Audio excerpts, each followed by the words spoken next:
UP की सरकार साबुन से परेशान है। इतनी परेशान है कि गुजरात से चलकर लखनऊ आ रहे साबुन को झांसी उतारकर वापस गुजरात रवाना कर दिया गया। भगवान बुद्ध की तरह दिखने वाले 125 किलो के इस साबुन का नाम तथागत साबुन रखा गया है। गुजरात के दलित कार्यकर्ता चाहते थे कि मुख्यमंत्री योगी आदित्यनाथ इस साबुन का व्यवहार करें और मन को स्वच्छ करें, क्योंकि मई महीने में कुशीनगर की दलित बस्ती की यात्रा के दौरान मुख्यमंत्री जब गए थे तो उनसे मिलने वाले लोगों को साबुन और शैंपू दिए गए कि नहा धोकर जाएं। इसी के विरोध में तथागत साबुन का उत्पादन किया गया। इस देश में 40 फीट कोई कटआउट लगा देता है तो घंटों कवरेज हो जाता है, मगर 125 किलो के इस साबुन में कम से कम लिम्का बुक ऑफ रिकॉर्ड ने भी दिलचस्पी नहीं दिखाई। कार्यकर्ताओं को साबुन सहित गुजरात भेज दिया गया। आप सोच सकते हैं कि झांसी में उतारकर रात भर जेल में रखकर इन्हें वापस गुजरात भेजने के लिए लोकतांत्रिक परंपराओं के किस चैप्टर का पालन किया गया होगा। और तो और जब इसके आयोजकों में से कुछ लोग लखनऊ प्रेस क्लब में जमा हुए तो उन्हें गिरफ्तार कर लिया गया। दलित चिंतक और पूर्व आईपीएस अधिकारी इस गिरफ्तार करने वालों में शामिल रहे हैं। तारा एसआर दारापुरी साहब हमारे साथ हैं, हम उनसे बात करेंगे। नमस्कार सर, आप आईपीएस खुद भी रहे हैं, कभी आप प्रदर्शन करने की योजना बनाते हुए आपने कोई गिरफ्तारी की अपने पुलिस कैरियर में? हमने ये तो अखबारों में खूब पढ़ा है कि लूट की योजना बनाते हुए डाकू या अपराधी गिरफ्तार, तो वो कैसे योजना बनाते हुए आप लोग गिरफ्तार कर लेते थे?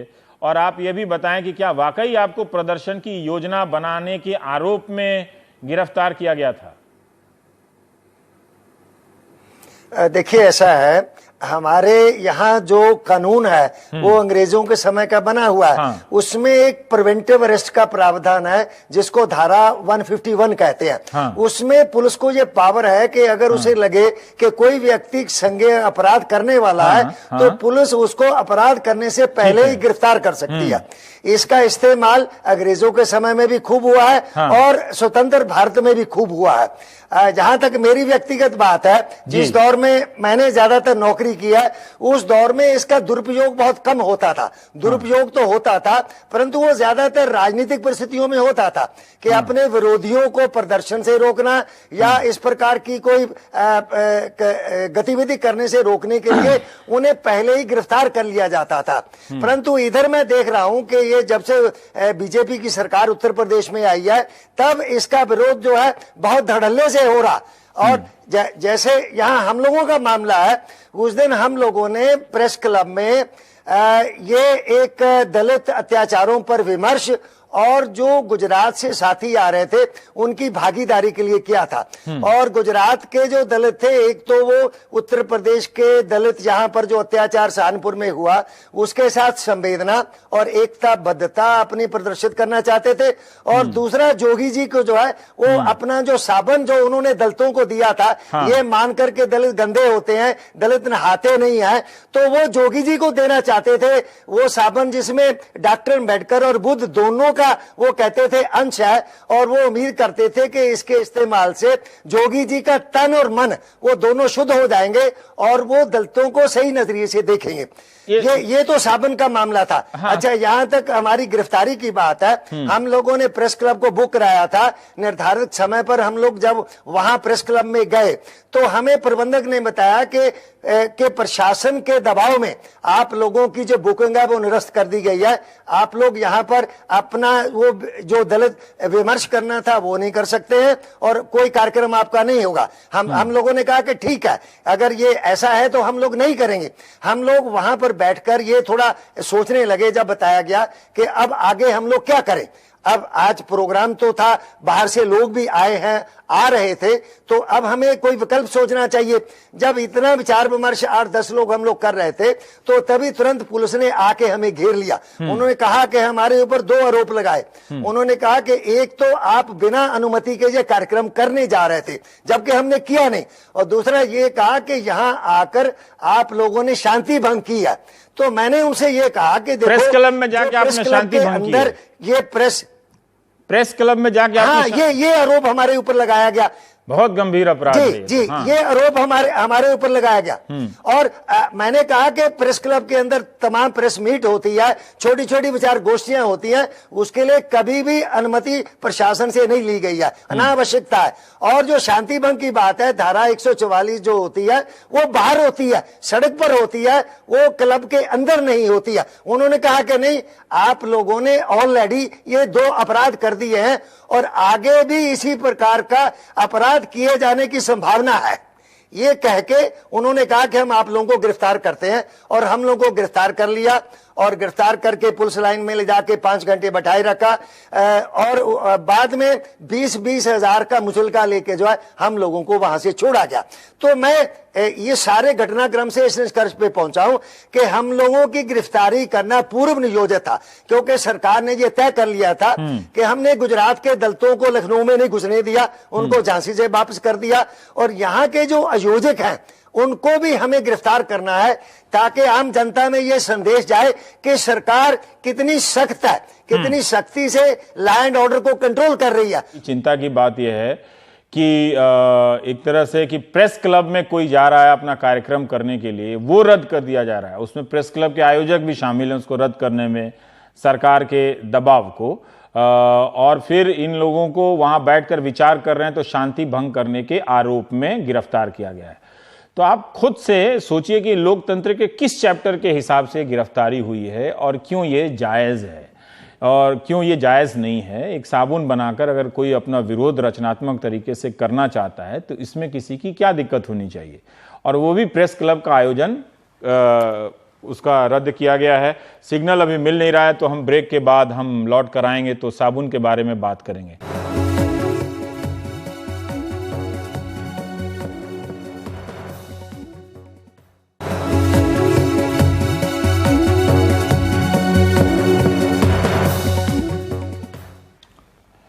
बारिश के कारण दारापुरी जी लिंक टूट गया था, क्या पता अब भी गड़बड़ ना हो जाए, लेकिन फिर भी मैं पूछ लेता हूं कि ये जो गिरफ्तारी हुई है, आप आईपीएस ऑफिसर रहे हैं, तो जो भी थाने से आया होगा वो थोड़ा तो घबराया ही होगा ना, कि एक पुलिस ऑफिसर को भी तो कुछ कानून किताब मालूम ही होगा।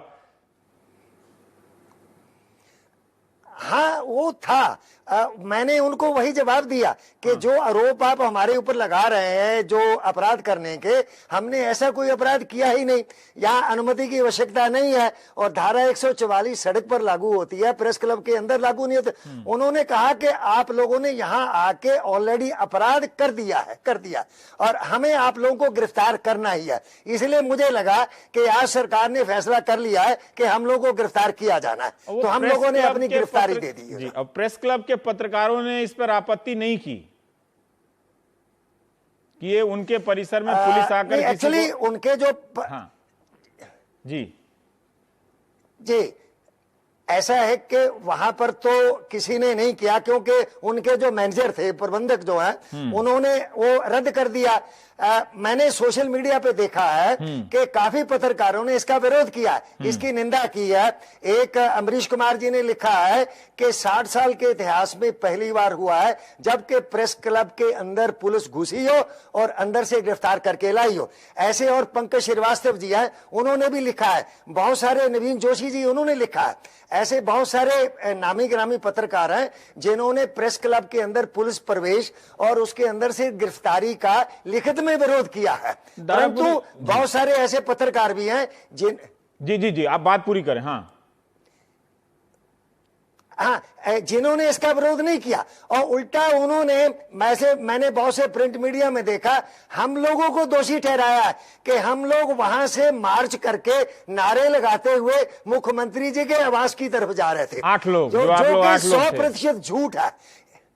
हाँ, 8 लोग थे कि हम लोग मुख्यमंत्री जी की तरफ जो है आवास की तरफ नारे लगाते हुए जा रहे थे, जबकि आपने फोटोग्राफ देखे होंगे कि हम लोगों को प्रेस क्लब के अंदर से गिरफ्तार करके लाया जा रहा।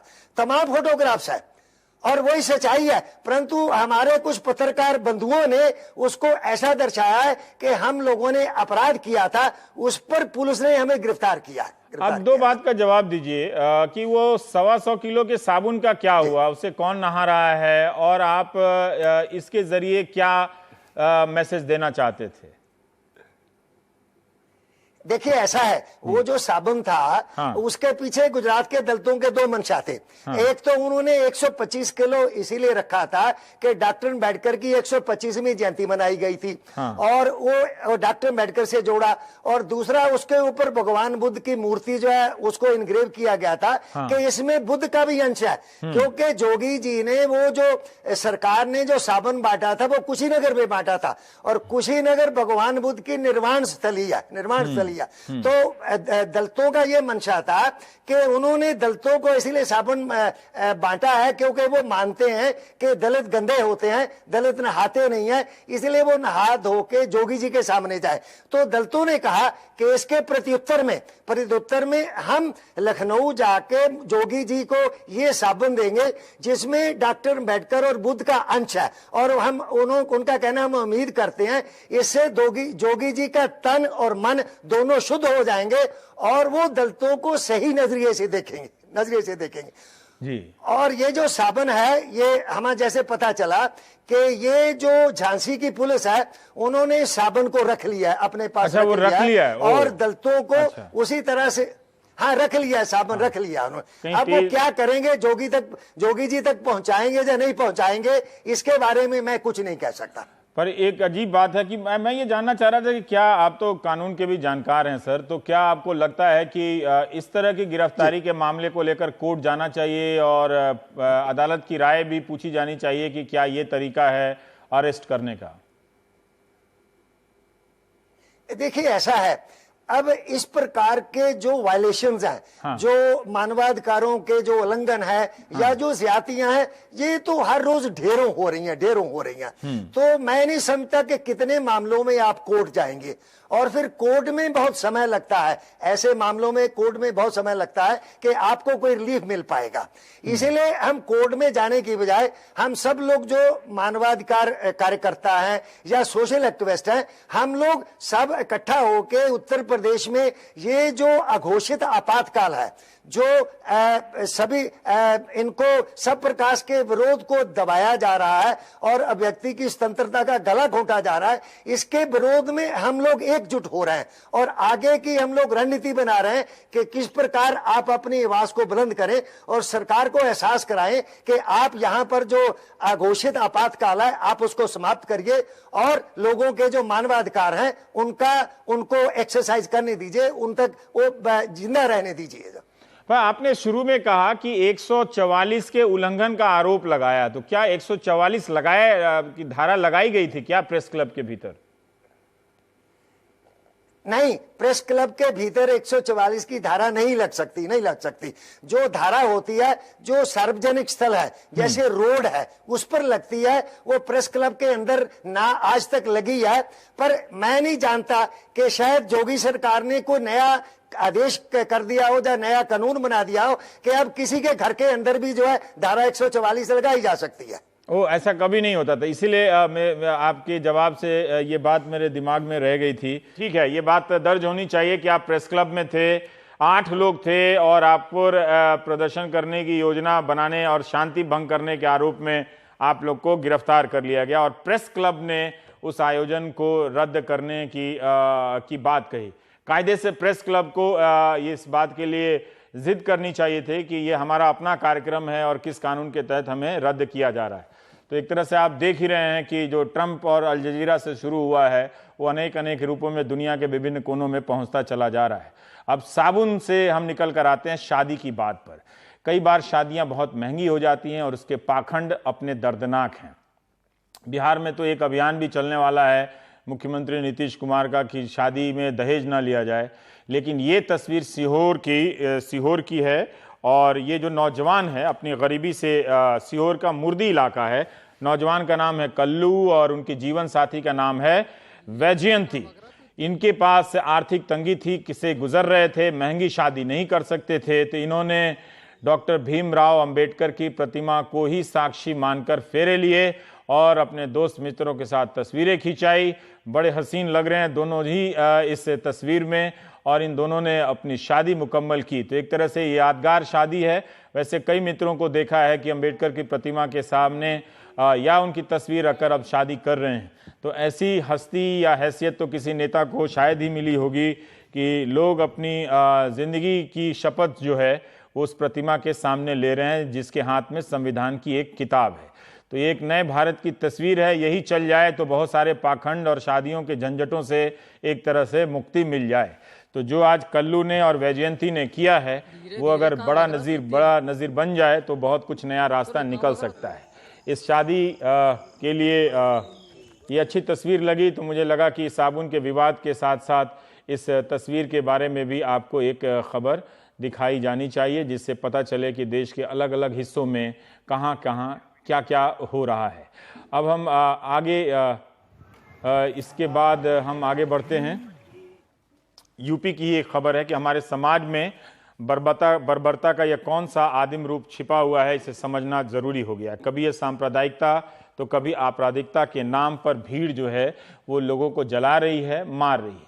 रायबरेली में कथित रूप से अपराधियों के 2 गुटों के टकराव में 5 लोगों को जलाकर मार डाला गया। अब चित्रकूट के जंगलों में एक डाकू ने 3 बंधकों को जिंदा जला दिया है। इन तीनों को मध्य प्रदेश से अगवा किया गया था। कमाल खान की ये रिपोर्ट देखिए।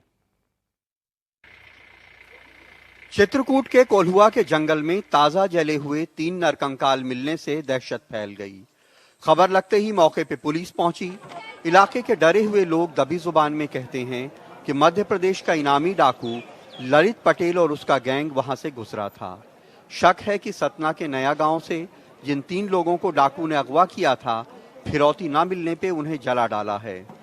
यहाँ घटनास्थल देखने से ऐसा लग रहा है कि जिनको जलाया गया है वो कहीं अन्यत्र मारा गया है और यहाँ लाके तीनों को एक साथ जलाया गया है। तो अब इसके बारे में पूरी तहकीकात की जा रही है। जो भी वहाँ एविडेंस मिले हैं उनको कलेक्ट किया गया, स्कल कलेक्ट किया गया, डीएनए परीक्षण, डीएनए सैंपलिंग कराई जाएगी और जो लोग गायब हैं उनके परिवार वालों के डीएनए परीक्षण कराए जाएंगे और फिर उससे कनेक्ट किया जाएगा।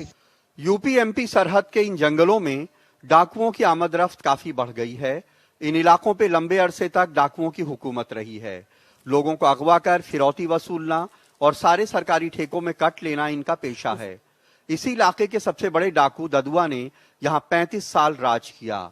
यहाँ की 10 असेंबली सीटों पे उसका सिक्का चलता था। लेकिन 2007 में 7 लाख का इनामी डाकू ददुआ मारा गया। 2008 में 5 लाख का इनामी डाकू ठोकिया मारा गया। 2012 में 2 लाख का इनामी डाकू रागिया मारा गया और 2015 में 5 लाख का इनामी डाकू बलखड़िया मारा गया। लेकिन अब फिर डाकुओं के 2 गैंग यहां सक्रिय हुए हैं। इन जंगलों के आसपास बसे गांवों में डाकू अक्सर देर रात में पहुंच जाते हैं। गांव वालों से जबरदस्ती पनाह लेते हैं, उनसे जबरदस्ती खाना बनवा के खाते हैं। उनकी पूरी टीम खाती है। गांव वालों की मुसीबत यह है कि अगर वो उन्हें पनाह ना दें तो डाकुओं की गोली खाएं और अगर पनाह दें तो पुलिस से पंगा मोल लें। अरे ऐसा है, पूछा ना, रात खेते नहीं जा पाते, फसल गोरू चढ़ जाते, घर से नहीं निकले पलते, घर की मारा बंद करके परे के पड़ा घर में। और रात बिरात अगर जाते कोनो तो मार खात है, जौन मांगा थे वो दे के परत है। पुलिस से कोनो मतलब नहीं है, प्रशासन से कोनो मतलब नहीं है, कोई नहीं है। इन्हीं इलाकों में सन 2007 में डाकू ठोकिया के गैंग ने उसकी तलाश में लगी एसटीएफ के 6 जवानों को भून डाला था। उनकी याद में बने शहीद स्मारक पे चंद दिनों पहले 1 लाख के इनामी डाकू गोप्पा ने हमला किया। माना जा रहा है कि पुलिस का शहीद स्मारक तोड़ के उसने सीधे पुलिस को चुनौती दी है। इससे इलाके में दहशत है। बबली कोल है और उसके साथ के कुछ साथी उसके गैंग में हैं। इसी तरह से एक गौरी यादव गैंग है जो एक्टिव है और गौरी यादव गैंग से ही एक निकला हुआ है गोप्पा यादव। ये 3 बेसिकली गैंग इस समय हैं जिनके लिए पुलिस लगातार उस क्षेत्र में सघन कॉम्बिंग कर रही है। घने जंगलों से घिरे इस इलाके की भौगोलिक स्थिति डाकुओं को एक बेहतरीन पनाहगाह देती है, लेकिन बारिश में उन्हें जंगल से निकल के गांवों में पनाह लेना पड़ता है। पुलिस उन्हें खत्म करने के लिए ऐसे ही मौके की तलाश में है। चित्रकूट में सलाउद्दीन और कैमरामैन आरसी जोशी के साथ कमाल खान, एनडीटीवी इंडिया। आपको इसी साल 30-31 मार्च के दिन याद होंगे जब कुछ लोग, सैकड़ों लोग ही थे, बहुत ज़्यादा संख्या नहीं थी, रिजर्व बैंक के बाहर दिल्ली में अपनी 5,000 या 10,000 की कमाई को लेकर पुराने नोटों को बदलना चाहते थे। वो लाइन में लगे रहे, गुहार लगाते रहे, मगर सरकार का दिल नहीं पिघला। वहीं अब कई महीनों के बाद जाकर जो कोऑपरेटिव बैंकों में पुराने नोट पड़े हैं उनको बदलने का सरकार ने फैसला कर लिया। अब सुप्रीम कोर्ट ने इस मामले में केंद्र सरकार और रिजर्व बैंक ऑफ इंडिया पर सवाल उठाया है और पूछा है कि जो लोग तय सीमा पर सही कारणों के चलते पुराने नोट जमा नहीं करा पाए, उन्हें और मौका क्यों नहीं देना चाहिए। कोर्ट ने कहा है कि अगर सरकार ऐसे लोगों को मौका नहीं देती तो यह गंभीर मुद्दा होगा। वकील सुदीप श्रीवास्तव सुप्रीम कोर्ट में अपनी मां के लिए गुहार लगा रहे हैं। पिता विष्णु प्रसाद श्रीवास्तव की छत्तीसगढ़ में मौत हो गई। बाद में मां को एक जगह रखे हुए करीब 1,90,000 रुपए मिले, लेकिन तब तक सरकार की पुराने नोट जमा करने की तारीख बीत चुकी थी। उम्मीद सुप्रीम कोर्ट पर टिकी है। हमको सामान्य रूप से यही जानकारी थी कि आरबीआई में 31 मार्च तक ये पैसा जमा हो जाएगा, क्योंकि ऐसा प्रधानमंत्री जी ने अपने संबोधन में भी कहा था और आरबीआई का नोटिफिकेशन भी था। लेकिन जब आरबीआई गए तो पता लगा कि अब ये पैसे जमा नहीं हो सकते हैं और इसको ऑर्डिनेंस लाके इसको चेंज कर दिया गया है। तो पहले तो मदर के तरफ से प्राइम मिनिस्टर को चिट्ठी लिखी गई थी और वहाँ पर उन्होंने कहा कि आपकी मांग पर विचार हो रहा है, लेकिन उस पर कोई निर्णय नहीं हुआ, तो सुप्रीम कोर्ट में याचिका लगाए थे। ऐसी ही याचिकाओं पर सुनवाई के दौरान सुप्रीम कोर्ट ने केंद्र सरकार पर सवाल उठाए। कोर्ट ने कहा कि जो लोग नोटबंदी के दौरान दिए वक्त में पुराने नोट जमा नहीं करा पाए, उनके लिए कोई गुंजाइश क्यों नहीं हो सकती। जो लोग उचित वजहों से बैंक में पुराने नोट जमा नहीं करा पाए, उनकी संपत्ति सरकार इस तरह छीन नहीं सकती। जिन लोगों के पास पुराने नोट जमा कराने का सही कारण मौजूद है, उन्हें मौका दिया जाना चाहिए, और ये मौका अगर नहीं दिया जाता तो ये गंभीर मुद्दा है। सुप्रीम कोर्ट ऐसे सारे व्यक्ति जिन्हों को किसी जेन्युइन कारण से, जैसे एक सुधा मिश्रा का केस है, वो प्रेग्नेंट थी, 7 महीने की प्रेग्नेंट थी जिस समय डिमोनेटाइजेशन हुआ और पैसा उनका दूसरे घर में था जहां वो जा नहीं सकती थी, और जब आपको ये जानकारी हो कि 31 मार्च तक आप जमा कर सकते हैं तो उन्होंने जाना जरूरी भी नहीं समझा। अब बाद में 31 तारीख को ही ये पता लगा कि आज ये खत्म हो गया। तो ऐसे बहुत सारे जेन्युइन केस है। एक मिस्टर मालविंदर सिंह का केस है जो विदेश में थे और पैसा उनका घर में था। जाहिर है कि आनाकानी कर रही केंद्र सरकार को सुप्रीम कोर्ट ने अपना रुख बता दिया है। अब 2 हफ्ते में केंद्र और आरबीआई जवाब दाखिल करेंगे। अभी तक आनाकानी करने वाली केंद्र सरकार की मुश्किलें सुप्रीम कोर्ट के इस गंभीर रुख ने बढ़ा दी हैं, और अब सुप्रीम कोर्ट में 2 हफ्ते के भीतर सोच समझकर ही केंद्र सरकार को जवाब दाखिल करना होगा। जाहिर है 18 जुलाई की सुनवाई अब काफी अहम हो चली है। नई दिल्ली से आशीष भार्गव, एनडीटीवी इंडिया।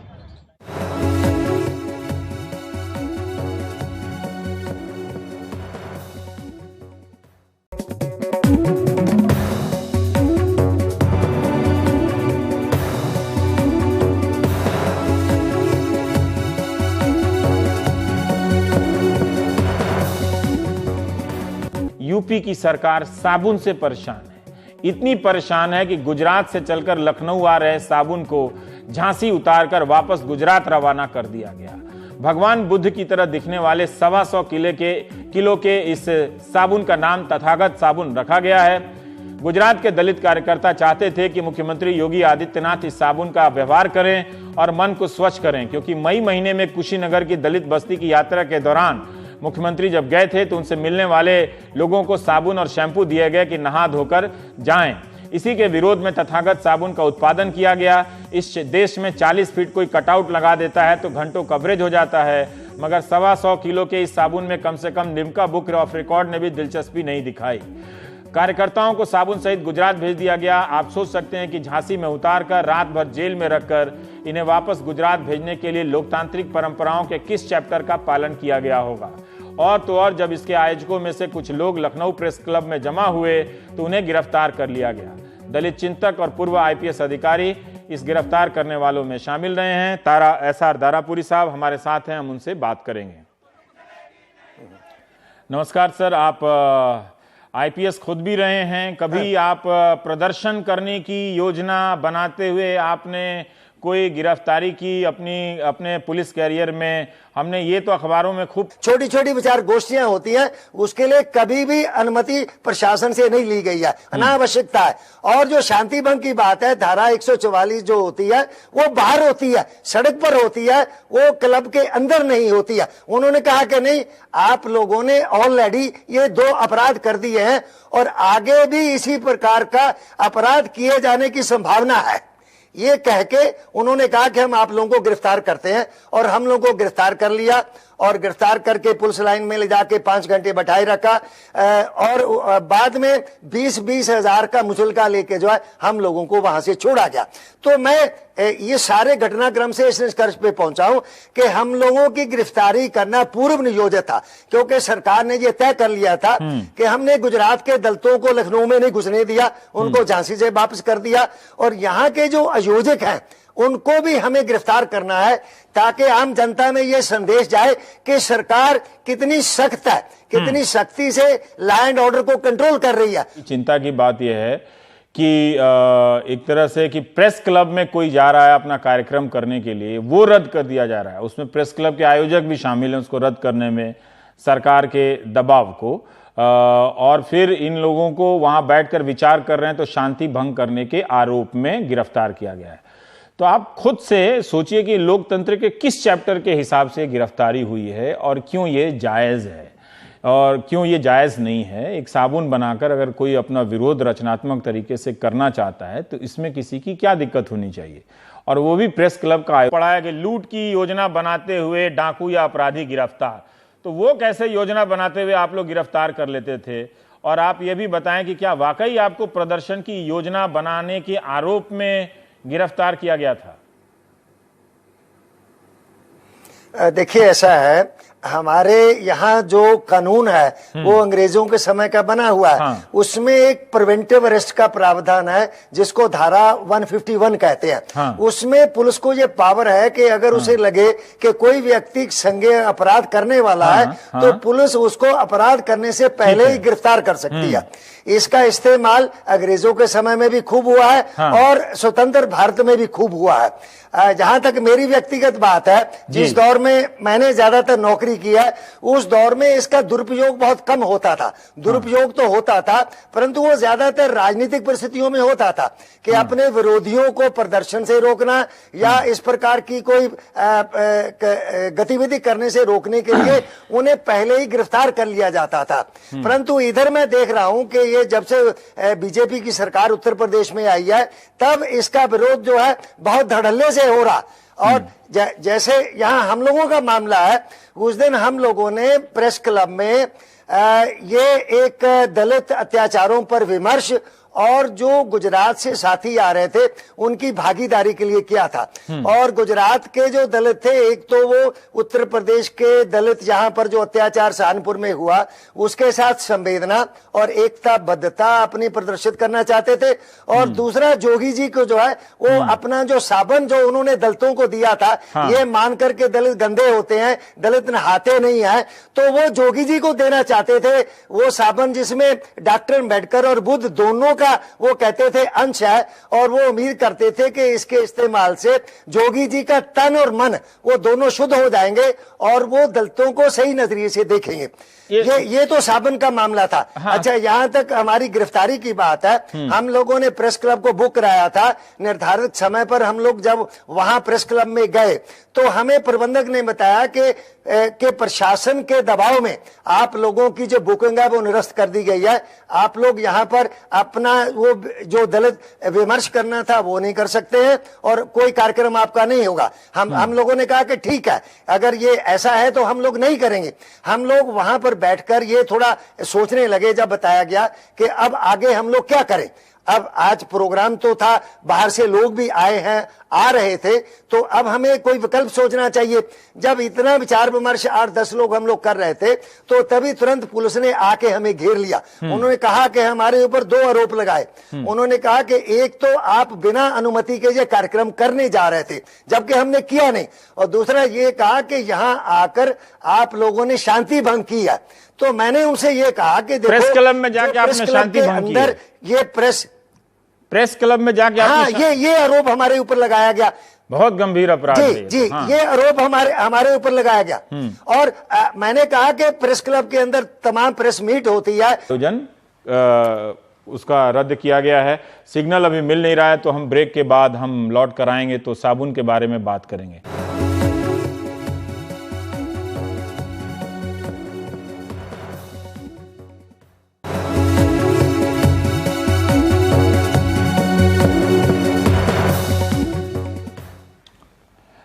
बारिश के कारण दारापुरी जी लिंक टूट गया था, क्या पता अब भी गड़बड़ ना हो जाए, लेकिन फिर भी मैं पूछ लेता हूं कि ये जो गिरफ्तारी हुई है, आप आईपीएस ऑफिसर रहे हैं, तो जो भी थाने से आया होगा वो थोड़ा तो घबराया ही होगा ना, कि एक पुलिस ऑफिसर को भी तो कुछ कानून किताब मालूम ही होगा। हाँ वो था। मैंने उनको वही जवाब दिया कि जो आरोप आप हमारे ऊपर लगा रहे हैं जो अपराध करने के, हमने ऐसा कोई अपराध किया ही नहीं, यहाँ अनुमति की आवश्यकता नहीं है और धारा 144 सड़क पर लागू होती है, प्रेस क्लब के अंदर लागू नहीं होती। उन्होंने कहा कि आप लोगों ने यहाँ आके ऑलरेडी अपराध कर दिया और हमें आप लोगों को गिरफ्तार करना ही है। इसलिए मुझे लगा कि आज सरकार ने फैसला कर लिया है कि हम लोगों को गिरफ्तार किया जाना है, तो हम लोगों ने अपनी गिरफ्तारी दे दी है। अब प्रेस क्लब के पत्रकारों ने इस पर आपत्ति नहीं की कि ये उनके परिसर में पुलिस आकर एक्चुअली उनके जो हाँ जी ऐसा है कि वहां पर तो किसी ने नहीं किया, क्योंकि उनके जो मैनेजर थे, प्रबंधक जो हैं, उन्होंने वो रद्द कर दिया। मैंने सोशल मीडिया पे देखा है कि काफी पत्रकारों ने